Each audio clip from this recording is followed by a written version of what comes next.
The real skill begins when each of the layers is glued into place by hand and the edges built up. This rubber band is then placed inside a vacuum mould to give it its basic shape. The final part of the process is sticking it in an oven, squirting in water and baking the lot at gas mark 4. The result? One set of 1911 racing tyres. But one steaming tyre does not a golden Ford make. Which is why I've signed on with the firm of Rod Jolly, one of the best coach builders in the business. And as usual, I'm late.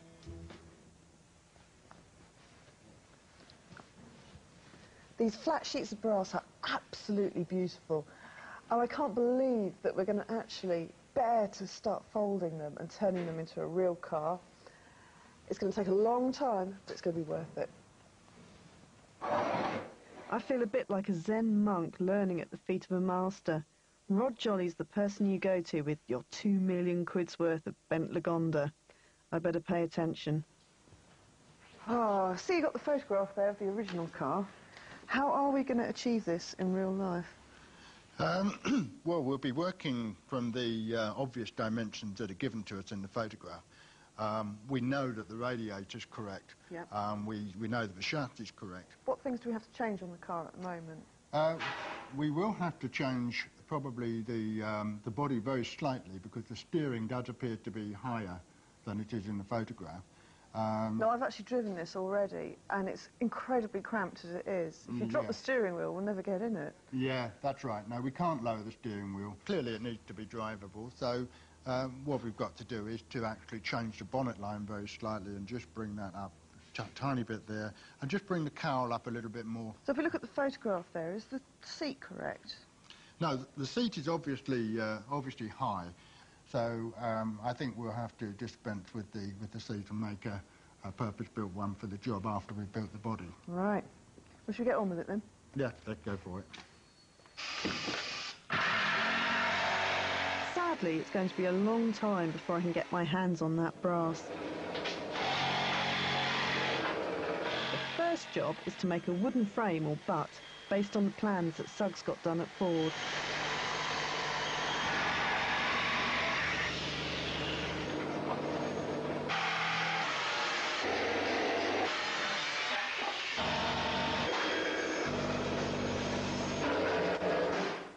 We're making this sort of temporary skeleton in order to fit the brass bodywork on over the top. So all this hard work eventually just going to be thrown away.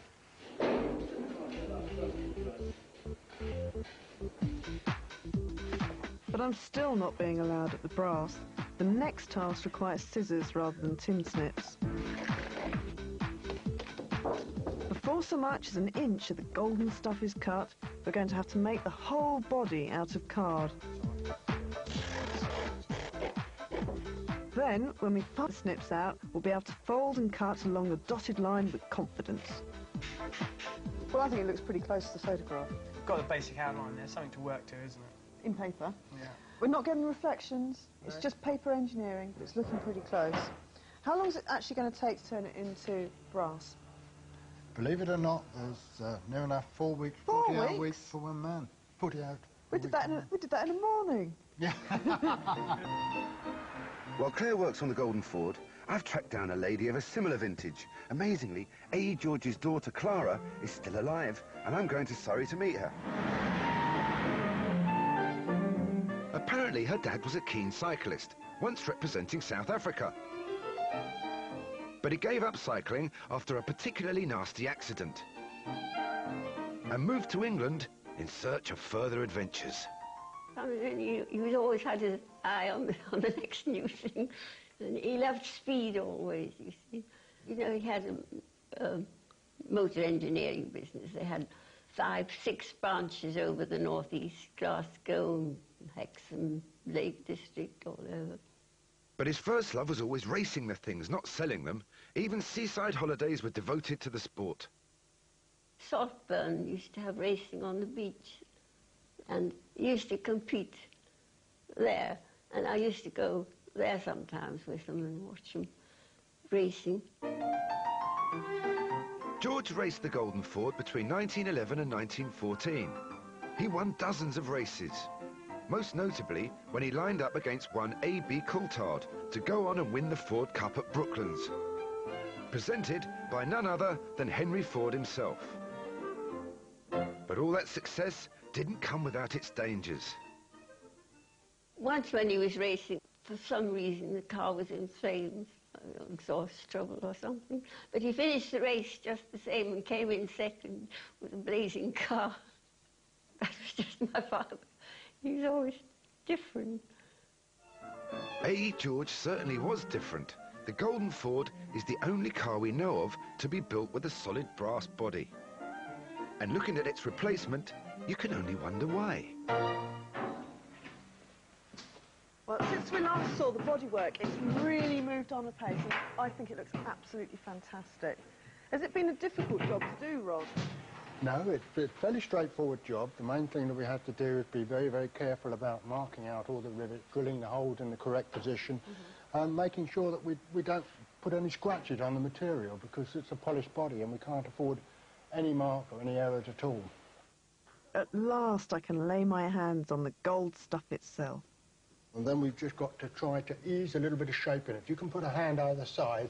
You sure about this? Ease a bit of shape in like that.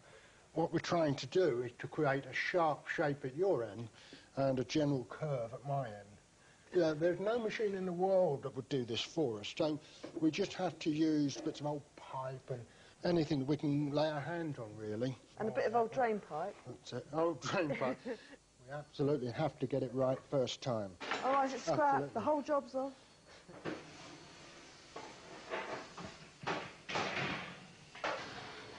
With the bonnet cut and bent, the next job is to mark out the holes for the rivets, with the help of the wonderfully named Chalky, also known as Eamon Fullerlove.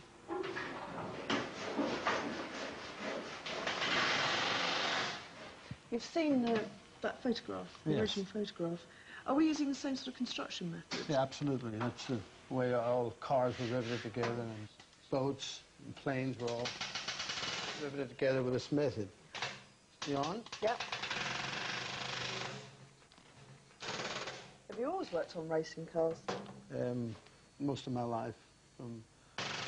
But I started at Lotus, and I went from there to Brabhams and the McLarens. That's all the big guys, isn't it? Isn't much about... I just picked up the skills. I was taught a lot of skills, you know, at Lotus. And that's working on... The cars then must have been aluminium. Yeah, they're all monocoque aluminium cars. And the technology didn't change until probably the 80s when carbon fibre came along and actually put a lot of us out of business. With the last few cuts to the brass, the body is almost finished, and we are ready to take her back to her home, the huge towering bends at Brooklands.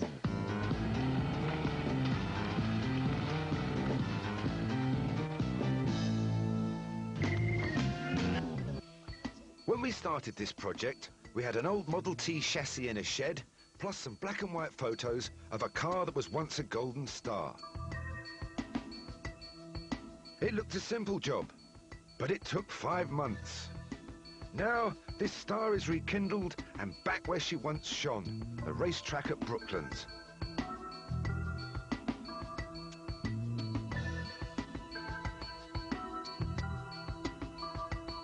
Soon we hope to reunite her with her owner and watch him burn rubber up the famous Brooklands Test Hill. But first, there's an even more dangerous challenge. Well, today's the day we bring the Model T back to its original racing track at Brooklands. And this racetrack wasn't only a place where young enthusiasts came to race, it was unfortunately a place where some of them came to die.